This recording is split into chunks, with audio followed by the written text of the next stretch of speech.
એ કહું ભાઈ, આ ઝાડવાને લીલો કલર કર્યો કે હું? ના ના એલા રામ રામ ને સીતારામ ડાયરા ને માતાજી હવના હારાવાના કરે. હવે ભાઈ આ તો કુદરતની મહેરબાની છે. તમે જોવો સરસ મજાના બધા લીલાછમ ઝાડવા થઈ ગયા છે.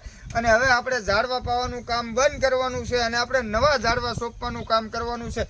ખાસ તો મારો ભાઈ જીવદયા ટીમ ઢૂંઢસરમાં આપણે શૂન્યમાંથી સર્જન કરવાનો વિચાર કર્યો હતો, બરોબર. તો હવે આપણે 4 મહિના હાવ એટલે હાવ શાંતિ છે અને એક બાજુ આપણે નવા ઝાડવા સોંપવાના છે. તો હજે એના માટે ખાડા ગાળવાના અમારે બાકી રહી ગયા છે, નવા ઝાડવા મગાવવાના છે. સાથે સાથે આપણે પાણીના કુંડા નાખવાનું, હવે કુંડા ભરવાનું કામ છે આપણે બંધ કરી દેવાનું છે. કારણ કે ભગવાનની મહેરથી આપણે પાછળની સાઈડ આખું ભરપૂર તળાવ ભરી દીધું છે.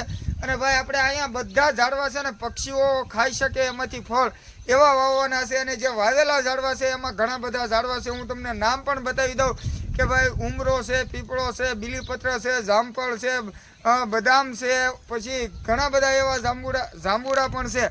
તો ઘણા બધા આપણે વૃક્ષ એવા છે ને મિત્રો, એ અહીંયા પક્ષીઓ ખાઈ શકે, શેતુડા ને એવું બધું સોંપ્યું છે. અને હજી ઘણા બધા નવા સોંપવાના છે. તો વધારેમાં વધારે ભાઈ અમારું જય બજરંગી ફેસબુક પેજ ફોલો કરી નાખજો, લાઈક કરજો, કોમેન્ટ કરજો અને શેર કરવાનું ભૂલતા નહીં. બાકી ડાયરાને રામ રામ ને સીતારામ.